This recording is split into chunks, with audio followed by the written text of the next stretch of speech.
bom dia, boa tarde, boa noite, professor Rafael aqui. E na aula de hoje a gente vai concluir a nossa playlist sobre a Primeira República, estudando a Revolução de 1930. Mas antes de eu começar, deixa eu te lembrar e fazer minha propaganda costumeira. Se você ainda não é inscrito no canal, por favor, se inscreve. Fazendo isso, você ajuda a beça o canal e a você mesmo. Haja vista que você vai receber sempre notificações quando eu postar alguma videoaula ou algum vídeo especial e diferente aqui no canal. Eu tenho postado em média 2 vídeos por semana, então você vai sempre receber essas notificações. Além disso, me segue aqui embaixo nas minhas redes sociais, tanto no Twitter como no Instagram. Lá eu falo bastante sobre história e falo um pouco também do canal. Faço algumas pesquisas de temas que vocês gostariam de ver, então de repente vale a pena você me seguir por lá também. E não esquece também de deixar o seu like aqui no vídeo, caso você goste desse tema. E deixa um comentário também, caso tenha alguma dúvida ou ainda alguma sugestão de vídeo aqui pro canal. Beleza, gente? Bom, antes de eu começar, deixa eu explicar para vocês o seguinte. Esse vídeo é a última parte da nossa playlist de Primeira República. Caso você não conheça essa playlist, clica aqui em cima no card. A gente tem vídeos sobre tudo o que aconteceu durante a Primeira República que vai ser cobrado no Enem.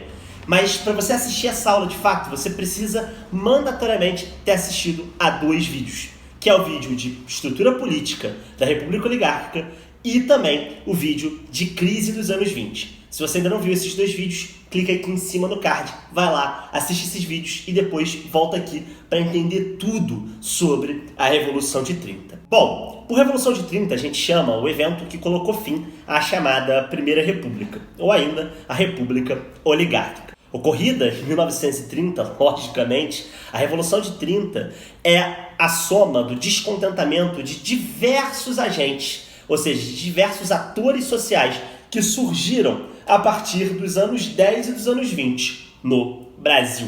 O descontentamento da classe trabalhadora brasileira, o descontentamento da classe média brasileira, refletida na arte modernista, e por último, e não menos importante, o descontentamento dos militares. E quando essa crise começa a tomar lugar? Essa crise começa a tomar lugar ainda antes dos anos 20, basicamente a partir das eleições de 1918. Em 1918, o presidente Rodrigues Alves, ligado ao Partido Republicano Paulista, havia vencido as eleições presidenciais para suceder o então presidente Venceslau Braz. Rodrigues Alves era membro do PRP e já havia sido presidente da República. Só que antes dele assumir, ele morre numa grande pandemia, que não é a pandemia do coronavírus, mas sim a da gripe espanhola. Ele é sucedido pelo Delfim Moreira, que era do PRM, celebrando ali o que a gente chamou na nossa aula de República Oligárquica de política do café com leite. E é nesse momento que essa política do café com leite vai começar a dar ruim. Nesse momento em que ela vai começar a funcionar mais ou menos. Por quê? O presidente Rodrigues Alves morre, é substituído pelo Delfim Moreira, só que de acordo com a Constituição brasileira, se um presidente morresse antes de 2 anos do início do seu mandato, ou seja, o Rodrigues Alves morreu antes, inclusive, de tomar posse, você deveria convocar novas eleições. Em 1919, convocam-se novas eleições e é eleito pela política do café com leite Epitácio Pessoa. O problema é que Epitácio Pessoa não era do PRP, mas sim do PRM. Nesse momento, a gente tem uma migração da hegemonia da política do café com leite que estava nas mãos de São Paulo, ou que estava voltando para as mãos de São Paulo, e essa hegemonia começa a passar para o colo de Minas Gerais. O governo do Epitácio Pessoa transcorre com relativa calma, só que no final desse governo, na hora de lançar um novo candidato, os mineiros mais uma vez dão uma pernada nos paulistas. E ao invés de lançar um candidato de São Paulo à presidência da República, eles lançam um outro mineiro, um camarada chamado Arthur Bernardes. E é nesse momento que vai começar a dar problema, né? Problema entre aqueles que haviam governado basicamente durante quase toda a Primeira República sem grandes rusgas e sem grandes oposições. Por que vai começar a dar problema? O Arthur Bernardes ele era basicamente odiado entre os militares e odiado entre boa parte do Partido Republicano Paulista. Ao mesmo tempo, naquele momento, algumas oligarquias, como a oligarquia do Rio de Janeiro, da Bahia, do Rio Grande do Sul e de Pernambuco, vão lançar um candidato próprio. Um cara que já havia sido presidente, já havia estado eleito à política do café com leite, o carioca Nilo Peçanha. Nilo Peçanha, então, concorre com Arthur Bernardes à presidência da República e acaba sendo derrotado. O problema é que essa eleição vai transcorrer num clima de intensa rivalidade política. E essa intensa rivalidade política vai se dar por um evento que aconteceu antes dessa eleição, em 1921. Esse evento vai ficar conhecido como as Cartas Falsas.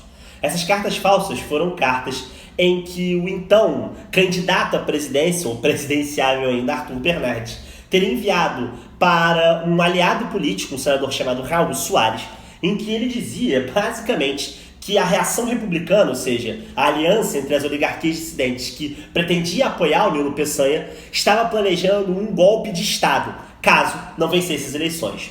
Basicamente, ele acusava os militares, e especialmente o ex-presidente da República, o Marechal Hermes da Fonseca, que havia sido presidente, sendo o único camarada a derrotar a política do café com leite entre 1910 e 1914, de estar envolvido nessa tentativa de golpe.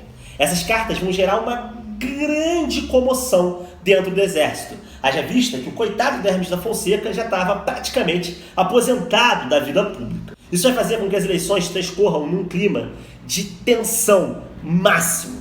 Em março de 1922, quando Arthur Bernardes derrota o Nilo Peçanha, os militares prontamente vão acusar a política do café com leite, ou seja, o PRP e o PRM, de terem fraudado as eleições. O que era bem verdade, na verdade. A sensação que se espalhava na Primeira República nos anos 20 era de que o voto não valia nada e de que quem estava no poder, normalmente, porque organizava a eleição, controlava, de fato, o resultado dessa mesma eleição. E é a partir daí que os tenentes não vão mais aceitar a hegemonia da política do café com leite. A gente viu no vídeo de Crise dos anos 20 que a Revolução do 18 Forte vai ser exatamente uma resposta dos tenentes à eleição de Arthur Bernardes. Em 5 de julho de 1922, tentando impedir a posse do Arthur Bernardes, os tenentes pegam em armas e tentam marchar pela Avenida Atlântica na direção da sede do governo, o então Palácio do Catete. Vimos como os tenentes vão ser intensamente reprimidos. E vimos também como, a partir de 1922, uma série de revoltas em 1924, de 1924 a 1927, na chamada Coluna Costa Prestes, e depois, a gente vai ver na aula de hoje, em 1930, vão de fato derrubar a Primeira República. É nesse sentido, então, que os tenentes, insatisfeitos com o regime da Primeira República, vão encontrar nessas oligarquias dissidentes, ou seja, nas oligarquias menores, um ponto de apoio para, quem sabe, acabar com as oligarquias de São Paulo e de Minas Gerais. Por conta disso, o governo de Arthur Bernardes vai ser um governo extremamente autoritário e extremamente violento. O Arthur Bernardes vai reprimir fortemente qualquer tipo de oposição, tanto ligada ao PCB, ao Partido Comunista Brasileiro, como basicamente ligada aos grandes sindicatos. Então o governo do Arthur Bernardes vai ser um governo extremamente autoritário. Ele vai governar por boa parte do seu mandato fazendo uso do estado de sítio, ou seja, com o Congresso fechado e tendo ele amplos poderes para mandar e para desmandar. Na sucessão de 1926, com esse desgaste da aliança entre São Paulo e Minas Gerais, os mineiros sentem que eles têm que abrir mão do poder. Lançam para candidato para substituir o Arthur Bernardes o paulista Washington Luiz. Washington Luiz é eleito derrotando mais uma vez as oligarquias dissidentes do Rio de Janeiro, da Bahia, do Rio Grande do Sul e de Pernambuco. Quando Washington Luiz assume o poder, Washington Luiz vai ser ainda mais autoritário do que Arthur Bernardes. Sendo entrevistado nos seus primeiros meses de governo, perguntado sobre a intensa movimentação operária por direitos trabalhistas que estava acontecendo no Brasil, Washington Luiz diz ao repórter que a questão social é um caso de polícia. Isso dá o tom, basicamente, de como o governo das oligarquias de São Paulo e de Minas Gerais entendia as demandas desses novos agentes sociais, fossem os militares, fossem os trabalhadores, fosse essa classe média, sobretudo as mulheres que queriam, naquele momento, o direito ao voto, e a um voto que valesse alguma coisa. Então, de toda forma, o mandato do Washington Luiz ele vai ser um mandato muito conturbado. Só para vocês terem uma ideia, em 1927 ele aprova a chamada Lei Aníbal Toledo, ou ainda a Lei Acelerada. Essa lei acelerada, aprovada em 27, ela, na prática, permitia com que a presidência da República fechasse qualquer associação e proibisse qualquer greve e estabelecesse censura a veículos de comunicação que fossem considerados subversivos. Nesse sentido, então, o governo de Washington Luiz fechou qualquer diálogo com essas classes trabalhadoras, ao mesmo tempo em que visava trazer para a União, ou seja, trazer para o governo federal e tirar um pouco dos estados a capacidade de legislar. No mesmo ano de 1927, o governo de Washington Luiz vai fazer uma reforma na Constituição que vai passar à União a competência para legislar, ou seja, para fazer leis sobre a questão do trabalho. Então Washington Luiz ele já sabia, já entendia que era necessário fazer algum tipo de mudança na legislação trabalhista. Para além daquelas mudanças, daquelas conquistas que haviam sido alcançadas pontualmente em alguns estados, como o próprio estado de São Paulo ou mesmo o estado de Minas Gerais e do Rio Grande do Sul. No entanto, Washington Luiz não vai ter tato e não vai ter capacidade para fazer isso. Isso porque em 1929 o mundo e o Brasil vai ser afetado frontalmente pela chamada crise de 1929. A crise de 1929, que começa nos Estados Unidos, vai afetar duramente o Brasil. Afeta sobretudo porque o principal mercado consumidor do café brasileiro eram os norte-americanos. Então, como os norte-americanos vão viver essa crise muito intensamente, eles vão deixar automaticamente de comprar o nosso café. O nosso café representava, naquele momento, mais de 60% das nossas exportações, o que significa um déficit na balança comercial brasileira. Esse déficit vai ser elevado, obviamente, pelas resoluções do chamado Convênio de Taubaté, que dizia que os estados e a União deveriam gastar dinheiro público para comprar o café, para manter o preço do café em um patamar elevado. Nas eleições de 1930, tudo isso vai se somar. E o estopim disso tudo vai ser a disputa de quem vai representar a política do café com leite como candidato à presidência. O governador de Minas Gerais, um camarada chamado Antônio Carlos Andrada, entendia que ele deveria ser o candidato à sucessão presidencial do Washington Luiz. O PRP vai dar uma espécie de banda no PRM e vai lançar como candidato à presidência Júlio Prestes. Não, ele não tem nada a ver com o Luiz Carlos Prestes. Eles, na verdade, são o extremo oposto. Então, o Júlio Prestes é lançado à presidência da República e aí é que está a grande treta. Minas Gerais vai romper com São Paulo e vai apoiar uma aliança de oligarquias dissidentes. Essa aliança vai ficar conhecida como a Aliança Liberal, que vai lançar um camarada que já havia sido parte dos governos anteriores, um gaúcho chamado Getúlio Dornelles Vargas. Getúlio Vargas, então, vai ser lançado pela Aliança Liberal como presidente da República, não sem antes, no entanto, ser ameaçado pelo então presidente Washington Luiz. Washington Luiz, temendo que Vargas derrotasse Júlio Prestes numa eleição acirrada, diz o seguinte: Vargas, se você prometer que você não vai fazer campanha fora do Rio Grande do Sul e não vai pedir muito voto, a gente mantém todos os deputados do Rio Grande do Sul. Agora você me pergunta, como diabos o presidente tem poder para manter e para retirar deputados de um determinado estado? Muito simples. As eleições de 1930 eram eleições especiais. Nelas estavam coincidindo eleições para a Câmara dos Deputados Federal e para a Presidência da República. Nem sempre isso ocorria. Isso porque o mandato da Presidência da República era de 4 anos e o da Câmara dos Deputados era de 3 anos. Quando isso ocorria, isso dava uma grande barganha para a Presidência da República. Por quê? Porque o Presidente da República ele nomeava o presidente de uma comissão de deputados, que era a Comissão Verificadora de Poderes. Essa comissão da Câmara dos Deputados Federais, ela era simplesmente responsável por dizer se os deputados eleitos poderiam assumir ou não os seus cargos. Muitos deputados eram, na gíria da época, degolados. A gente já falou disso no nosso vídeo de Primeira República, ou ainda da estrutura política da República Oligárquica. Então, o que o Washington Luiz faz com Getúlio Vargas? Olha, se você for um candidato fake, se você não concorrer às eleições, o que eu faço com você? Eu deixo os deputados da Aliança Liberal do Rio Grande do Sul assumirem o poder. Se não, a gente vai degolar todo mundo e vai dizer que todo mundo falsificou o voto, que a eleição foi fraudada, que o candidato que concorreu à eleição não é ele mesmo, enfim. A gente vai criar todos os expedientes para atrapalhar a vida da oligarquia gaúcha. E o que é mais curioso é que o Vargas topa. Prova disso é que vem as eleições, em março de 1930, o Júlio Prestes derruba o Vargas ele praticamente não faz campanha fora do Rio Grande do Sul, e quando ele aparece nas campanhas ele tá meio com a cara de bunda, porque ele não queria estar ali, e basicamente todos os deputados, por exemplo, os de Minas Gerais são degolados, os da Aliança Liberal todos, são degolados, são impedidos de tomar posse, e por outro lado, os deputados do Rio Grande do Sul, todos são reconhecidos como deputados legítimos. E aí você está pensando, é lógico, né? Os tenentes, nesse momento, que apoiavam a candidatura de Vargas, vão ficar incrivelmente revoltados.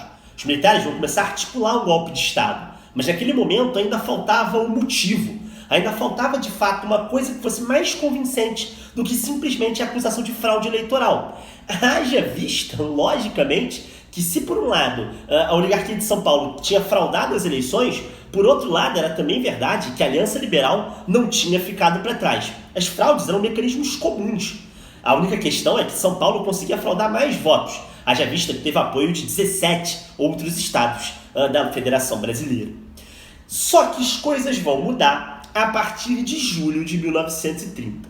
Em julho de 1930, um jovem tenente, que não era militar, mas era de um grupo chamado os Tenentes Civis, jovens políticos, herdeiros dessas oligarquias dissidentes, que estavam interessados em assumir o poder, um cara chamado João Pessoa, é assassinado no Recife.